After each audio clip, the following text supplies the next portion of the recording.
Olá, amigos e amigas, muito obrigado por acessar o canal Ramifo Ensina. Quem foi Neemias? Como enfrentar a oposição interna e externa? Como podemos construir um muro espiritual sem brechas? Nosso potencial depende das condições da vida?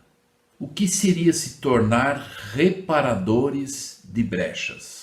Quais são algumas características para fechar as brechas de um muro espiritual? Veja isso e muito mais.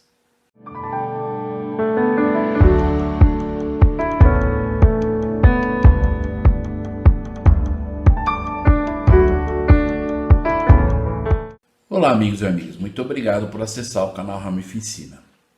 Então, agora nós vamos para a segunda parte da aula do Vem e Segue-me dessa semana. E nós vamos então usar a escritura, uma escritura que eu gostaria de me basear em um princípio aplicável que está em Neemias. Mas primeiro vamos conhecer quem é Neemias, né? Quando se fala de Neemias, para quem conhece bem a história, talvez outras coisas venham à mente, mas uma das coisas principais é sobre o muro que ele construiu e que foi uma obra não muito fácil, né? Mas nós vamos entender isso. Mas quem foi Neemias? Neemias viveu por volta de 445 a 444 a.C., após a queda do Império Babilônico diante da Pérsia, e foi um dos descendentes daqueles que foram levados à Babilônia pelo rei Nabucodonosor. Esse grande homem foi o copeiro do rei persa Artaxerxes I. E como na época de Judá era uma província do Império Persa, Neemias vivia no palácio de Susá. Então ele era uma pessoa conhecida e que as pessoas respeitavam. Certa vez, Hanani, irmão de Neemias, visitou o palácio e relatou a ele a situação em que Jerusalém se encontrava, com seus muros destruídos e portões queimados. Conforme a cultura da época do Velho Testamento, eram justamente os muros que representavam a força e a autoridade de uma cidade. E por isso Neemias sentiu profunda tristeza mediante a situação. Embora que nós estamos falando de um muro literal, né? Era um muro que protegia, né? Se usava muito isso. Nós falamos nas aulas anteriores sobre construir uma torre com atalaias, né? E nós vimos algumas escrituras que além da torre e de proteção, se colocava também as cercas, né? Para proteger um pouquinho mais distante. E, então, na verdade, espiritualmente, como nós podemos não permitir que o nosso muro caia, ou que o nosso muro da nossa vida, tanto pessoal quanto familiar, não haja brechas para que o mal entre por ele. Então nós vamos aprender alguns princípios aplicáveis com esse contexto da história que nós vamos ver aqui sobre o Neemias, né? Vamos entender também no contexto aqui que não foi algo muito fácil para ser feito. E qual era o problema e a oposição de Neemias? Neemias chegou a Jerusalém com total legalidade para a reconstrução dos muros, uma vez que o rei concedeu a ele todos os documentos necessários. Então, mais uma vez, era alguém confiável, né? E o rei, então, deu os documentos necessários, então, legalmente, ele poderia fazer aquilo. Ninguém poderia dizer que ele estava ilegal, né? Todavia, isso não impediu que Neemias enfrentasse oposição tanto internas quanto externas. Então, vamos lembrar de algumas aulas que nós já falamos sobre nós estarmos prontos e preparados para a oposição. É importante lembrar que quando alguém decide fazer algo que agrada a Deus, pode esperar que a oposição vai trabalhar. E o interessante aqui, nós vemos no mundo de hoje que não é diferente. Neemias não estava fazendo algo ilegal, embora era muito bom e certo e correto, mas ele estava fazendo algo, inclusive, apoiado pelo rei, com documentos, né, legalmente e tudo. Mas aqueles que não querem ver o progresso, né, das coisas, que são a oposição, eles vão arrumar meios e pretextos para que aquilo não aconteça. Nós vemos hoje, atualmente, né, do que está acontecendo de forma na política, né? Por mais que se faça ou que busque fazer o que tem que ser feito, que é correto, mas sempre a oposição vai trabalhar contra, né? No contexto maior, e nós falamos na primeira parte dessa aula sobre uma ala perfeita, né? E aí nós podemos pensar talvez num país perfeito. O país perfeito é que todos pensem o melhor, no bem comum de todos, num país, né? E começa com cada um. Mas quando os interesses são outros, né? Não se pensa no que é melhor para um país, acontece isso. Então são pessoas buscando os seus interesses pessoais e prejudica muitas pessoas por causa disso. Atrasa o progresso, atrasa as bênçãos às vezes, por causa disso. Então essas são as oposições internas e externas. A pior oposição, que nós já vimos nas escrituras também, é a oposição interna. Às vezes, dentro da família, existe uma oposição interna, né? E que nós temos que, às vezes, vencer aquilo, né? Às vezes é o esposo que vai na igreja, a esposa não apoia, ou vice-versa, a esposa vai, o marido não apoia. Então são oposições internas, às vezes, que é um desafio maior, embora isso não é algo para nós desistirmos, né? E nós vamos ver o exemplo de Neemias aqui. E todavia isso não impediu que ele enfrentasse a oposição. Vejamos quais foram as principais dificuldades enfrentadas na gestão de Neemias, mediante a reconstrução dos muros de Jerusalém. Então vamos imaginar que nós vamos estar falando de um muro aqui no contexto literal, mas vamos pensar no muro espiritual do nosso lar, da nossa comunidade, na igreja, né, como membro de uma ala ou de um ramo.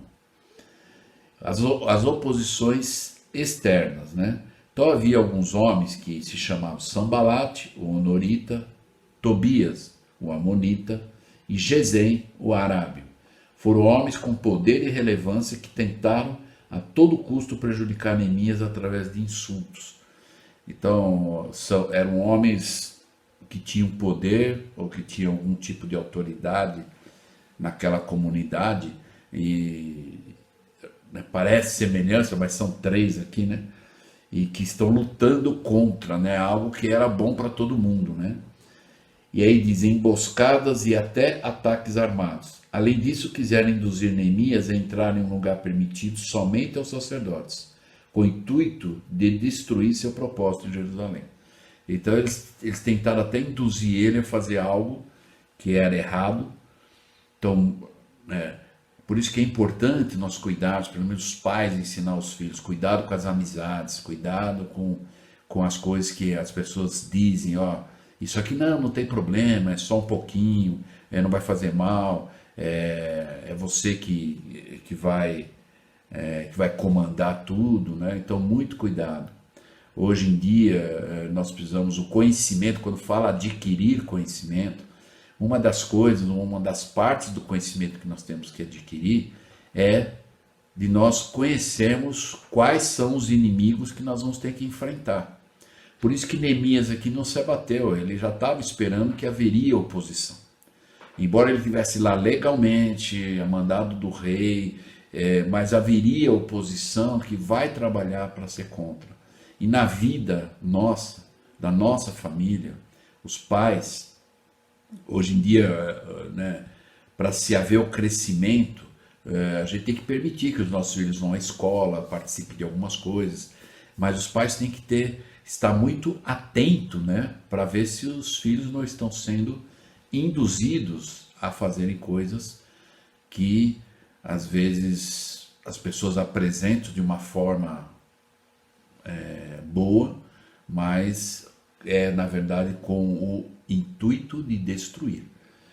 E a oposição interna, em Judá, problemas econômicos e sociais eram outros empecilhos de Neemias. Os trabalhos do muro fizeram com que a produção de alimentos caísse, considerando que os trabalhadores do campo estavam envolvidos na reconstrução. Além disso, as condições climáticas da época fizeram com que a crise se agravasse. Então vamos lembrar que Neemias não podia fazer tudo sozinho, né? Então ele precisava daquelas pessoas, e eram pessoas boas, com boa intenção, elas tinham o seu trabalho e tudo, mas elas dedicavam tempo para fazer aquele trabalho. Mas ainda sentia oposição, é aquela situação do pastor que defende o seu rebanho, né?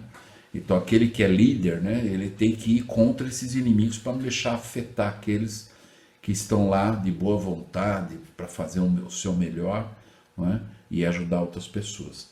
E o Neemias fez esse papel. Vamos lembrar que em algumas aulas anteriores eu falei, eu até exemplifiquei que em nome das condições degradamos as ações. Então, às vezes, de acordo com uma situação, uma circunstância, às vezes a gente desiste, às vezes a gente deixa para lá algumas coisas, né? E não continua firme e perseverante até o fim. Então, em nome das condições, vamos lembrar que o nosso potencial, ele se desenvolve, e para haver isso, vai haver oposição, vai haver contra, né? Ninguém consegue entrar no mar para remar num barco e achar que vai ser fácil, porque você vai ter que remar contra algumas ondas, né? E vencer aquilo. Então, que nós possamos imaginar isso, né, espiritualmente na vida. Tudo que você quiser alcançar, que seja justo e bom, vai ter oposição. Então nunca desista, o seu potencial não depende das condições. Você vai fazer o seu melhor e o Senhor vai te abençoar por isso. Então, em nome das condições, não podemos degradar as ações ou deixar de fazer. E nós vemos que Neemias, mesmo diante de tantas oposições e atrapalhos na missão de Neemias, a de reconstruir os muros de Jerusalém, esse homem conseguiu completar toda a obra em apenas 52 dias, restabelecendo a autoridade da cidade. Então, mesmo com toda oposição, ainda houve um milagre, né? Ele conseguiu, em pouco tempo, ele conseguiu o objetivo dele, né? Uma das coisas que nós podemos imaginar, se eu não fui escolhido, ou não estou nesse momento, num grupo de pessoas, onde eu lidero o grupo, mas eu faço parte do grupo, vamos lembrar que a gente tem o maior líder de todos, é Deus. Então Deus, ele tem os seus liderados na terra, uma linha de autoridade. Então, se a gente conhece bem como funciona a organização da igreja, algumas aulas atrás eu expliquei como que funciona a mudança ou a sucessão na presidência da igreja. Então existe uma linha de autoridade. Então vem do profeta, primeira presidência, coro dos 12, os 70, presidentes destaca, bispo, os líderes locais e os gerais e os locais, e cada um de nós fazemos parte desse grupo. Então, eu os convido, né, a mim e a vocês que estão ouvindo, para que nós possamos pensar a respeito disso. Como podemos nos tornar reparadores de brechas? E por que eu estou chamando reparadores de brechas, né? Porque, como nós falamos na aula, na primeira parte da aula, né, dessa aula, nós não somos perfeitos. Então, às vezes nós estamos, e como falamos na aula anterior, que nós temos que erguer o muro usando o prumo espiritual, né? Para que o muro possa ser erguido de uma forma correta, né? Firme, né? Para não cair. Mas às vezes vai acontecer na vida algumas situações que vai abrir uma brechinha no muro. E nós temos que aprender a ser reparadores dessa brecha. Como eu disse, o conhecimento que nós precisamos adquirir também espiritualmente, e hoje no mundo que nós estamos, nós temos que ter o conhecimento do que o inimigo está fazendo para que nós possamos buscar nos proteger disso. E nós vamos ver alguns aspectos de Neemias nessa gestão da construção do muro, e que nós podemos muito bem aplicar na nossa vida pessoal, na nossa vida familiar, eclesiástica e até profissional. Então, que nós possamos aprender e ter o desejo de aplicar isso. Então, esses reparadores de brechas, e às vezes eu não estou dizendo o reparador de uma brecha do seu muro, às vezes é o seu muro pessoal, espiritualmente falando. Mas você também pode ser um reparador de brecha no muro do seu semelhante. Por exemplo, o pai e a mãe pode fechar as brechas no muro espiritual dos filhos, ajudando eles a entender o que é certo e o que é errado. Que essa história de gênero que o mundo está tentando fazer com que as pessoas engulam, que não é verdade, é coisa diabólica do demônio, e nós aprendemos que na verdade o gênero ele é eterno. Já antes de nós virmos à Terra, né, já foi determinado homem e mulher, espiritualmente. Quando nós viemos aqui para a Terra e ganhamos um corpo, é como se jogasse um barro em cima de uma estátua.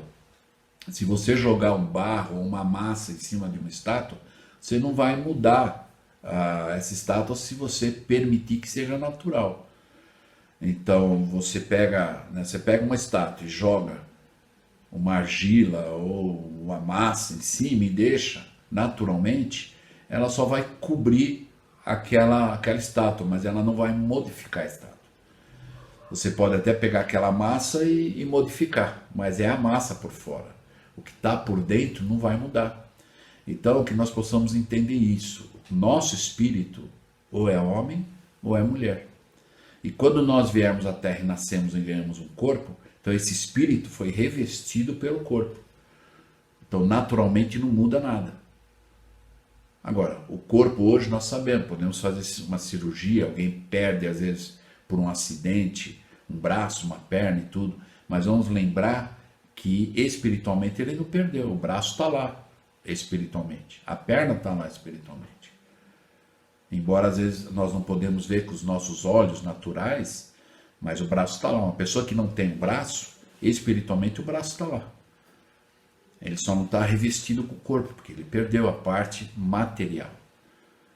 Então, que nós possamos ensinar nossos filhos que essa história é diabólica. Não é algo que alguém escolhe, nós já nascemos assim. Nós já viemos assim, espiritualmente da presença de Deus. E ficamos felizes por isso. Uma das coisas que nós temos que entender, eu não sei exatamente quais foram os aspectos que provocou que deve ter sido muitos, tem alguns principais, mas tem muitos aspectos que lá na guerra que teve antes de virmos para cá, que 1/3 foi expulso da presença de Deus, eu fico imaginando o que eles estavam defendendo para receberem aquela punição muito severa de não vir à Terra ganhar um corpo. Além de a questão do livre-arbítrio que queria, né, que Lúcifer queria tirar de nós e Deus não permitiu isso. Eu fico imaginando o que se defendia lá para ser tão severo o castigo que eles tiveram. E talvez alguns foram naquele balanço do oba-oba, não, eu vou com ele, e acabou vindo para a Terra, e está continuando com o meu pensamento. Então, muito cuidado, fechem essas brechas na sua família, da família toda e individualmente. Os pais vão ajudar os filhos a fechar essas brechas, ensinando o que é correto. Então, eu gostaria de elencar aqui quatro lições de gestão de Neemias que nós podemos aplicar, tá? Fechando essas brechas, né? Então, como que nós podemos fechar essas brechas para que o mal não adentre, que nós possamos nos proteger espiritualmente falando? A primeira é a prudência.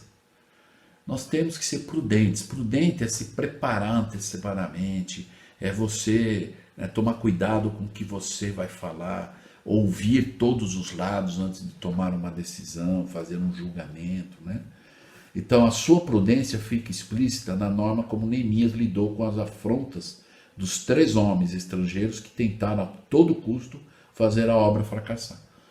Então ele foi prudente, ele soube lidar com a situação. Quando os opositores zombaram de Neemias, ele demonstrou otimismo e não se deixou abalar pelas críticas. Então crítica vai ter, todo mundo vai criticar aquilo, né? Eu tenho inclusive até um quadro que diz assim, quando você, por exemplo, chega num lugar e acha aquele lugar muito bem arrumado, organizado, você fala, nossa, que bonito, né?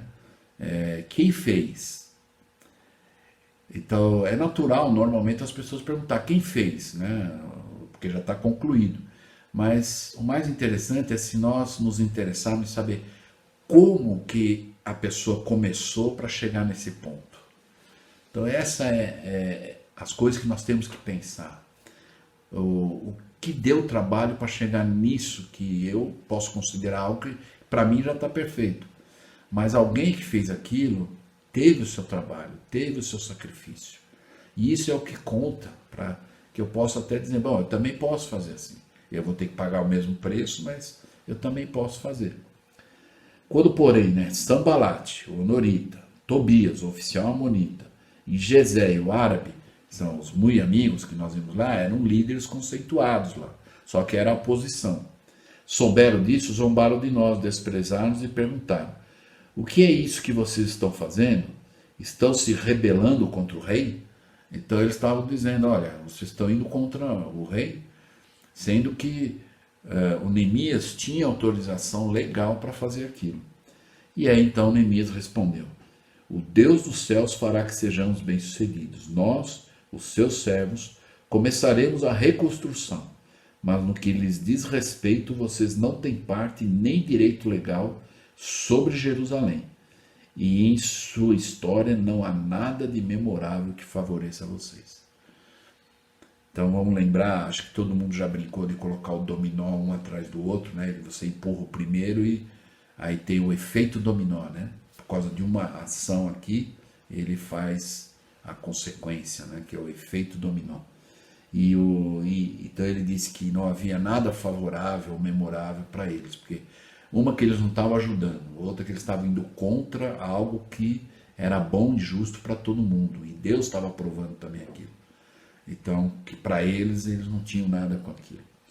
Em Neemias capítulo 6, versículo de 1 a 3, então nós vemos lá: e sucedeu mais que ouvindo Sanbalate, Tobias, Gesem e o restante de nossos inimigos, que eu tinha edificado o muro e que nele já não havia brecha alguma.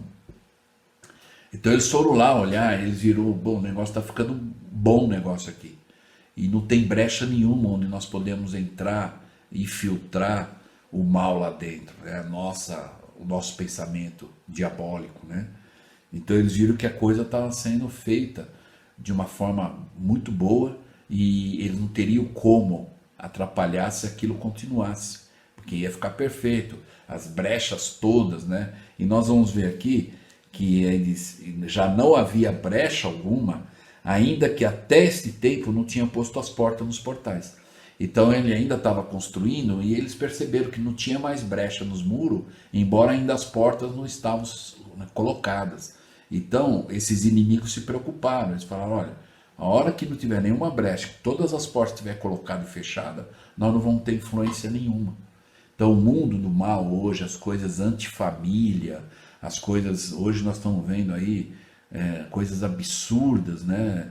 A liberação do aborto escancaradamente, né? E muitas outras coisas, que é exatamente o mal. Então, quando nós nos protegemos, o mal não vai deixar de existir, mas eles vão ficar entre eles. É a turminha do mal e aqueles que são santos vão estar seguros. O Senhor falou: aquele que vive o mandamento não deve temer, porque está seguro. E aí ele diz aqui que Sanbalate e Gesem mandaram dizer: vem e congreguemo-nos juntamente nas aldeias do Vale de Ono. Porém, tentavam fazer mal. Então Neemias sabia que não era esse convite tão jovens. Quando os seus amigos ou amigas te convidam para algumas coisas, eu lembro que, né, quando eu cuidava, né, no sistema educacional de algumas áreas e regiões, e eu visitava classe, seminário, e às vezes eu conversava com os jovens, né, e eu via os jovens compartilharem experiências nas aulas, e que às vezes era triste algumas, né, que eu percebia que alguns jovens, pelo que ele estava dizendo e compartilhando, eu percebia que ele não tinha a orientação fundamental do pai e da mãe. E às vezes o jovem até ia para a classe, que era bom, porque ele estava aprendendo, ganhando o espírito e tudo mais, mas às vezes ele não tinha visão de identificar que às vezes aquele convite que ele estava recebendo eram pessoas do mal. eram coisas que não eram boas, eram coisas vãs, que ia perder tempo e às vezes até perder a sua espiritualidade por causa daquilo. Então hoje os pais, né, nós temos que ajudar os nossos filhos a interpretar isso na hora. Então jovens, quando você receber um convite, e eu dizia para esse jovem sempre uma regrinha muito simples: se você não pode contar para o seu pai e para sua mãe o que você vai fazer, não faça. Porque geralmente, na maioria das vezes, é coisa errada. Então, se um amigo ou amiga te convidar para alguma coisa, fala: olha, eu vou conversar com meus pais e aí eu te dou a resposta. E fala: olha, eu posso ir em tal lugar, a pessoa tal me convidou, né? E seus pais vão te orientar. Então, e siga a orientação e as instruções, que você sempre vai se dar bem. Agora, se você não pode contar, se seu amigo, sua amiga disser: não, seu pai não precisa saber, sua mãe não precisa saber, pode ter certeza, vai estar errado, não vai dar certo, como na linguagem dos jovens, deu mal, né? Foi ruim e não vai dar certo. E depois vai ter que arrumar e consertar isso e vai ser mais triste então. Aí encerrando no versículo 3 diz, e aí quando eles convidaram, olha só, eles convidaram Neemias, né, mas ele sabia que o que eles estavam convidando era coisa ruim. E então ele mandou alguns mensageiros, né, ele nem foi lá, ele mandou dizer para esses homens o seguinte: faço uma grande obra, de modo que não poderei descer. Então, espiritualmente, vamos pensar assim, embora ele estava lá em cima no muro construindo e tudo mais, por isso que ele falou: não posso descer, eu estou aqui trabalhando, e ele está dizendo aqui: faço uma grande obra. Quer dizer, o que eu estou fazendo aqui é muito mais essencial do que o que vocês estão me convidando para fazer. Então, se nós olharmos o lado espiritual, faço uma grande obra. A maior obra que nós podemos fazer, que nós temos aprendido, que a maior obra de um pai e de uma mãe é dentro das quatro paredes do seu lar. Essa é a maior obra que você pode fazer. Não é lá na igreja, não é com as pessoas vizinhas, é dentro da sua família. Essa é a maior e a grande obra que nós temos que fazer. E quando nós estamos então seguros com isso, aí nós podemos estender ajuda. Não é? E aí diz: de modo que não poderei descer. Descer aonde? Ele está dizendo literalmente do muro, mas o meu padrão, se o meu padrão é alto e alguém me convida para ir no lugar, e aí o meu padrão ele vai descer. Porque se eu tenho um padrão elevado de cumprir princípios altos, elevados, e alguém me convida para fazer algo que é do padrão baixo, eu vou ter que descer do muro espiritualmente falando. Então, jovens, pais, irmãos e irmãs, não desçam do muro quando aquilo que está sendo convidado vai abaixar o seu padrão, vai abaixar aquela tradição que é justa e boa na família. Então não desça, não abaixe o seu padrão. Por que, né? Aí ele diz: por que eu vou cessar esta obra enquanto eu a deixasse e fosse ter convosco? Então Neemias falou para ele: ó, por que eu vou descer daqui e vou ter convosco aí? Porque o que vocês estão me oferecendo é muito menos do que eu já tenho. Então, jovens, a gente precisa entender qual é o estágio espiritual que eu estou. Então eu não posso sair disso, eu tenho que começar a pensar e elevar ainda mais esse padrão e não abaixar ele. Muitos às vezes já conseguiram vencer muitas coisas, mas por causa de más amizades, más orientações às vezes na parte dos jovens, eles acabam sendo enganados. Por isso que temos que ser os reparadores das brechas, né? Como pais, como líderes, é reparar essas brechas, é ajudar. Às vezes alguns já fizeram algo errado, né? Vem cá, e ajuda ele a se erguer novamente espiritualmente, através do arrependimento, e fecha aquela brecha, né? Para que não caia, para que não faça outra vez, né? Então, o primeiro princípio aplicável aqui é a prudência, né? O segundo princípio de Neemias que ele nos ensina é a visão estratégica.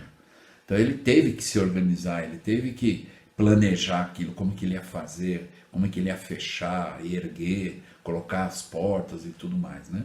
Então essa visão estratégica, ao longo, né, de todo o período em que Neemias esteve na administração, sua visão foi estratégica e inteligente. Desde o começo, Neemias procurou delegar funções e organizar tarefas para que tudo se mantivesse organizado. Então, vamos pensar na família, né? Será que ainda as mães estão fazendo tudo para os filhos? Coitadinho dos filhos. Eles não podem arrumar uma cama, eles não podem pôr no lixo lá fora, eles não podem fazer um trabalho doméstico que é possível ser feito. Então isso é algo estratégico numa família, é distribuir as tarefas dentro da esfera, da capacidade de cada um. Então cada pai e cada mãe sabe o que seu filho pode ou não pode fazer, e nós podemos ajudá-los a crescer com isso. Agora, não é nada estratégico o pai e a mãe fazer tudo e deixar os filhos só, né, se divertindo, né? É lógico que a diversão não é errada, quando é uma diversão boa e sadia, mas tem coisas que às vezes é importante. Muitos pais se preocupam com o estudo secular, né? Se você não fizer a lição da escola, você não vai, né? E por que para as coisas espirituais não pode ser assim? Então são coisas estratégicas. Eu gosto muito de uma escritura no livro de Mórmon, e só encerrando a leitura, primeiramente Neemias precisou conversar com o rei, para que assim conseguisse permissão e recursos para a sua missão. Foi estratégico. Depois Neemias informou sua visão e solução aos anciões e ao povo de Jerusalém, até mesmo com os opositores. Aí ele falou, olha, estou aqui com autorização, é assim, nós vamos fazer assim. E Neemias foi estratégico e agiu com sabedoria. Dentro de uma família, a visão estratégica é primordial. Desde a boa e clara comunicação com os membros da família, a gestão de finanças, ter estratégia bem definidas é a chave para o resultado bem-sucedido. Então, quando a família se senta para falar da parte financeira, os filhos têm que participar. Os filhos têm que saber que o dinheiro não é uma árvore lá no fundo do quintal, que é só ir lá e colher. Existe um trabalho, então se você quer algo, você tem que trabalhar por aquilo. Isso é um princípio, né, de ensino. Em Alma 49, eu gosto muito, tem uma parte aqui do grande capitão Moroni, né? Eles estavam em guerra e havia um homem, Malaquias, né, que diz que até queria beber, na verdade, o sangue, né, do Moroni. Mas eu queria só pegar uma parte aqui, quem quiser estudar depois, Alma 49, né? No versículo 8 diz, mas eis que para sua total surpresa, eles estavam preparados para recebê-los. Então os lamanitas iam atacar os nefitas e o capitão Moroni, de uma forma estratégica, já tinha se protegido. Já tinha erguido os muros lá de proteção deles. Então eles ficaram admirados, os lamanitas, né? Como aqueles homens que foram lá chamar Neemias, eles já começaram a ver que o muro foi erguido, há muitos anos estava lá destruído e foi erguido, não tinha nenhuma brecha, as portas iam ser colocadas e eles não teriam acesso nenhum, não é? Como influência do mal. E aí os lamanitas ficaram admirados, né? De uma forma nunca antes vista. Então nós temos que surpreender o inimigo, por isso que eu falei que o nosso conhecimento também é saber como o inimigo ataca, para nós nos protegermos. Então, às vezes, nós ficamos achando que tudo é bonito em Sião e não é. Então, olhem as coisas que são contra a família, que não é bom para os seus princípios pessoais, para os seus princípios familiares. Se vai ter que descer o seu padrão, vai ter que descer do mundo espiritual, não desça. Não importa quem seja que esteja convidando, seja membro da igreja ou não. E aí diz lá, e de uma forma nunca antes vista, entre os filhos de Levi. E aí, ora, estavam preparados para os lamanitas para combater segundo as instruções de Moroni. Então Moroni era o líder, ele estava dando e o povo lá estava, não, isso é bom, vamos fazer, vamos nos proteger. Então, de acordo com as instruções, é como os líderes da igreja estão nos orientando, né? E nós participamos disso. Mas olha só que interessante, no versículo 11 diz lá, mas eis que a Malaquias não descera pessoalmente para batalhar, e eis que seus capitães-chefes não ousaram atacar os nefitas na cidade de Amonia, porque Moroni havia alterado a tática dos nefitas. Então olha só a estratégia. Então talvez muitos hoje achem que é muito fácil influenciar os jovens, mas se os jovens estão muito bem orientados, alicerçados com os pais, em sintonia, né, na orientação dos pais, esses jovens vão surpreender, né? E o inimigo vai ficar com medo de atacar, porque ele vai saber que aquele jovem vai dizer não para aquilo que é errado. Se alguém convidar ele para fazer algo errado, ele não vai descer do muro espiritual. Ele não vai descer o padrão, ele não vai descer aquele princípio que ele sabe que é elevado. Então, visão estratégica na família. Os pais são responsáveis em fazer isso junto com os filhos. É algo estratégico. Então, na parte financeira, é explicar para os filhos, olha, é isso, nós podemos isso, nós não podemos isso. É uma estratégia. O terceiro aqui é ser zeloso. Ser zeloso é cuidadoso, né? Até nós conhecemos aquela escritura na seção 58, Doutrina e Convênios, no versículo 27 diz: em verdade vos digo, os homens devem ocupar-se zelosamente. Então, esse ocupar-se é estar em ação. Muitas pessoas às vezes deixam de fazer algo errado, mas não se ocupam com as coisas boas. Fica um vácuo, vazio. Não, eu deixei de fazer. Mas se você não preenche aquilo, se ocupando com as coisas boas, uma hora vai voltar o erro outra vez. Então, você deixou algo, você melhorou uma ação sua, seja, na verdade, zeloso, se ocupe daquele tempo, daquilo que é bom e justo. Então diz aqui, deve ocupar-se zelosamente. Aí diz, numa boa causa, então numa coisa justa, numa coisa certa, numa coisa alinhada com a vontade de Deus. E aí diz, e fazer muitas coisas de sua livre e espontânea vontade, ou seja, do seu jeito. Lembra de algumas aulas anteriores que nós falamos sobre o Saul, que o Senhor disse para ele, olha, pode fazer do seu jeito, você tem o seu estilo pessoal.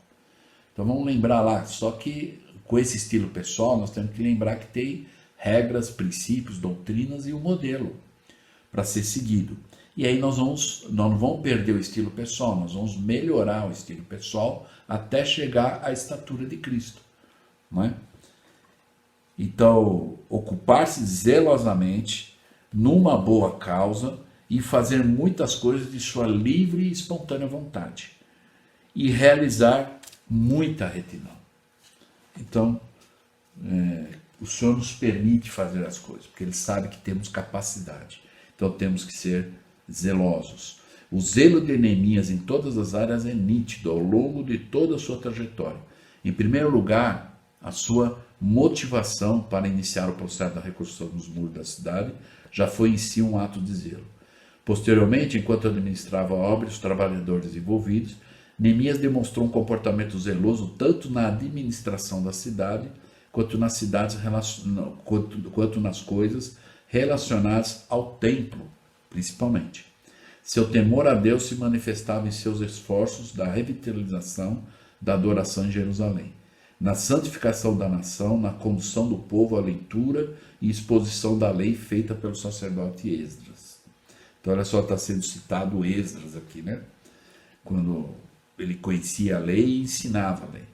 Na confissão dos pecados e no juramento que o povo fez em guardar os mandamentos da lei. Então, ser zeloso.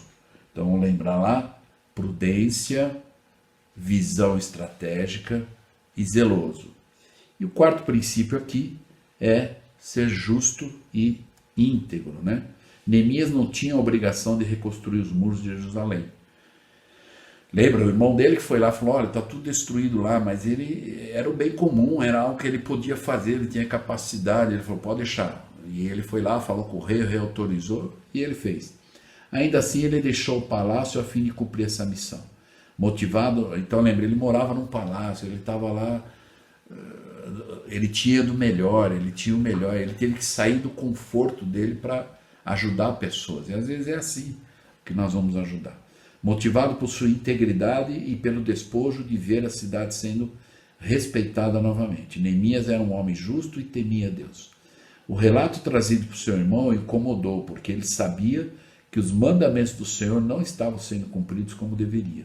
E isso motivou a sair de sua zona de conforto. Então ele saiu daquela zona, ele estava no palácio, ele era um dos homens conceituados lá. E então ele deixou a sua cadeira confortável para poder ajudar as pessoas, né? E lembrando, né, eu gosto muito, nós vamos mais para frente estudar essa aula, que é sobre o profeta Daniel. E é interessante o ser íntegro, né? Justo e íntegro. E vão ver que Daniel foi um exemplo perfeito de Cristo nisso. Cristo era a perfeição de tudo, mas Daniel, ele era um homem, assim, a imagem perfeita nessas atitudes, né? Lá em Daniel capítulo 6, e é interessante, nós vemos aqui que a história se repete, é como hoje em dia. Né? Normalmente a gente pode falar, né? Só muda os personagens, mas o contexto de pessoas justas e boas, né? Tentando fazer o melhor, ajudando, mas sempre tem oposição. Nos dias de hoje é assim também. E aqui diz, né, sobre Daniel, capítulo número 6 de Daniel, no 3 diz: então o mesmo Daniel sobrepujou esses príncipes e presidentes, porque nele havia um espírito excelente. Então vamos lembrar lá que ele também estava num palácio lá, e o rei lá, ele iria colocar ele como um dos principais, porque ele era um rapaz excelente. Aí diz lá: porquanto o rei pensava constituí-lo sobre todo o reino. E aí aconteceu a inveja, né? Os outros lá ficaram sabendo e falaram: por que ele? Né? Aí no 4 diz: então os príncipes e os presidentes procuravam achar a ocasião contra Daniel. Então eles falaram: vamos prejudicar ele, aí o rei não chama ele, chama um de nós. É a combinação secreta. Hoje em dia não é diferente. Existe hoje um grupo de pessoas, eu estou falando a questão do Brasil, que não é diferente da época do livro de Mórmon, das combinações secretas. Eles já fecharam um grupo combinando o que eles vão fazer. E eles estão lá se apoiando uns aos outros. E talvez até tenha algum ritual lá deles, algum juramento deles lá, que se alguém lá quebrar o juramento, é pena de morte, como era na época do livro de Mórmon. Então eles estão determinados a fazer o mal mesmo. Então aqui esses príncipes e presidentes procuraram fazer isso com Daniel. Mas olha só que interessante. Aí diz: mas não podiam achar ocasião ou culpa alguma, porque ele, Daniel, era fiel e não se achava nele nenhum erro e nenhuma culpa. Então eles ficaram incomodados. Então, na verdade, Daniel, ele tinha o seu muro espiritual totalmente fechado, não tinha brecha nenhuma, as portas bem fechadas. E, bom, não tem como a gente fazer alguma coisa contra ele, porque ele é fiel, ele é justo. Mas olha só no 5, né? Qual era a estratégia do mal? Diz assim: então aqueles homens disseram: nunca acharemos ocasião alguma contra esse Daniel. É interessante, eles estavam reclamando que o profeta Daniel era um homem justo. Ele era íntegro, eles estavam reclamando. A gente não vai conseguir. Aí ele diz lá: se não acharmos contra ele na lei de seu Deus.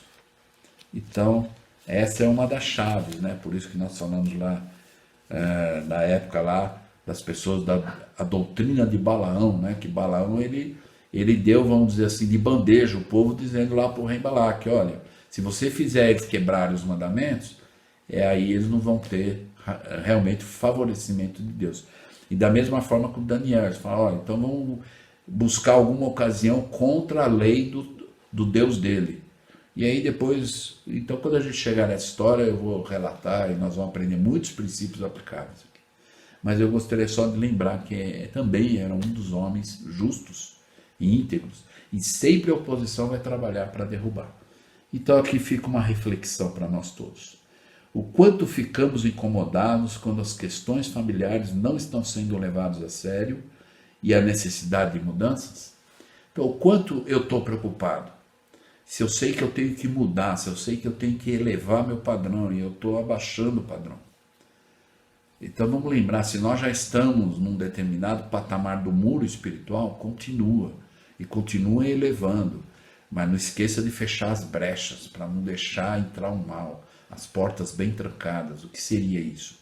A orientação, seguir os mandamentos, estudar as escrituras, entender as aplicações e buscar viver da melhor forma possível. Que nós possamos fechar os nossos muros e não permitir essas brechas, tanto no muro pessoal quanto no muro da família, que aí cabe e recai sobre a cabeça dos pais isso, em ajudar e orientar os seus filhos sobre isso.